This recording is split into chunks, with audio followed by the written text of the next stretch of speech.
अस्सलाम वालेकुम। आपने परसों इंट्रोडक्शन वीडियो शायद आपने देखा हो या ना देखा हो, तो आज से हम बाकायदा जो हमारी क्लास 8th की हिस्ट्री है उसका पहला चैप्टर स्टार्ट कर रहे हैं। तो थोड़ा सा मैं आपको इसका हेडिंग बता दूंगी कि चैप्टर का नाम है हाउ व्हेन एंड वेयर। लेकिन इससे पहले मैं आपको थोड़ा सा बताना चाहती हूँ कि आपने क्लास 6th में भी हिस्ट्री पढ़ी है, क्लास 7th में भी पढ़ी है। लेकिन जो क्लास 6th की थी वो एंशिएंट पीरियड की थी, 7th की थी वो मिडिवल पीरियड की थी। 6th में या 7th में आपने बहुत सारी डायनास्टीज़ के बारे में पढ़ा था।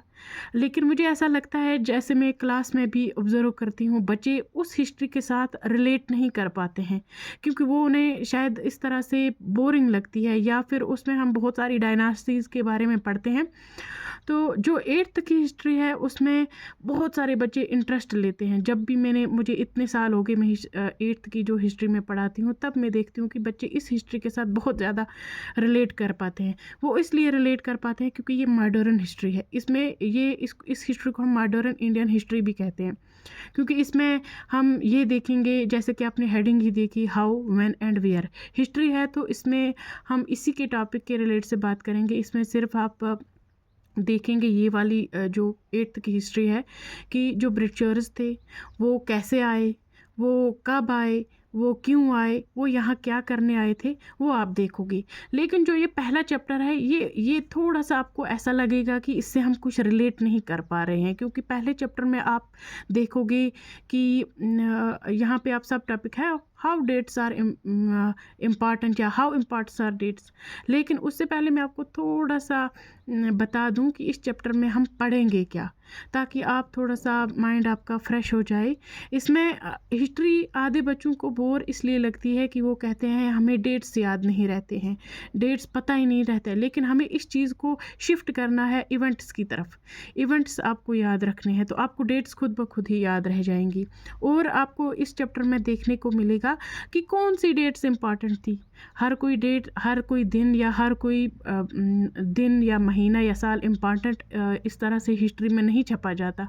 जो इम्पॉर्टेंट डेट होती है, जिस दिन कुछ खास हुआ होता है, वो आप देखोगे। या मॉडर्न हिस्ट्री में जो हमें 1600 से या 1700 से हम इसमें पढ़ेंगे, आप देखोगे कि तब लोग हिस्ट्री में क्या छपवाते थे, हिस्ट्री तब क्या इम्पोर्टेंस रखती थी, या कौन लोग छपवाते थे, सोर्स क्या रहता था हिस्ट्री का, वो चीज़ आप देखोगे। और आप इस चैप्टर में देखोगे कि जेम्स मिल एक ब्रिटिशर था, उसने इंडियन हिस्ट्री जो है उन कितने हिस्सों में डिवाइड की, क्यों डिवाइड की, जो इंडियन लिटरेचर था उसने उसके बारे में क्या कहा, या अपने लिटरेचर के बारे में उसने क्या कहा। और आप इसमें पढ़ोगे कॉलोनियल रूल। तो जो भी चीज़ें होंगी लास्ट में आप देखोगे कि किस तरह सा ये सारा चैप्टर आपको समझ आ जाएगा। धीरे धीरे आपको हिस्ट्री, मैंने आपको जैसे कहा कि मैं आपका माइंड डाइवर्ट करूँगी डेट्स आपको, ताकि बोर न लगे।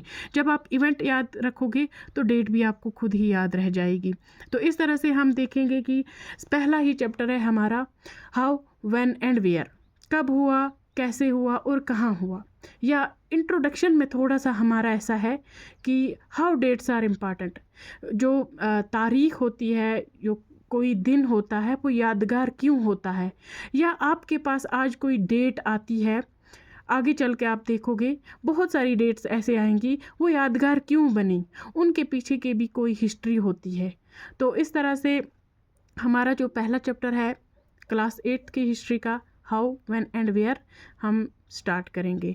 तो बाकी मैंने आपको पहले भी कहा कि जो भी आपका क्वेश्चन होगा वो आप कमेंट सेक्शन में ज़रूर दिया करें।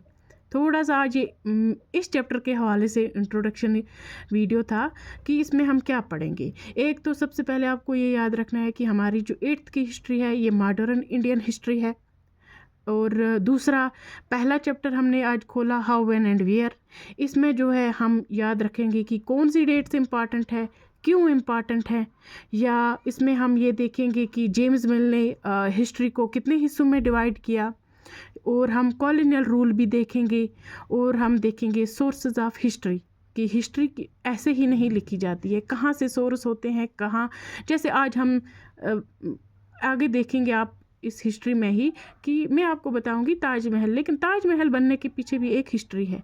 तो ये सारी चीज़ें आप देखोगे कि हिस्ट्री के पीछे, लिखने के पीछे कौन से सोर्सेज होते थे, वो सारी चीज़ें आप इस चैप्टर में देखोगे।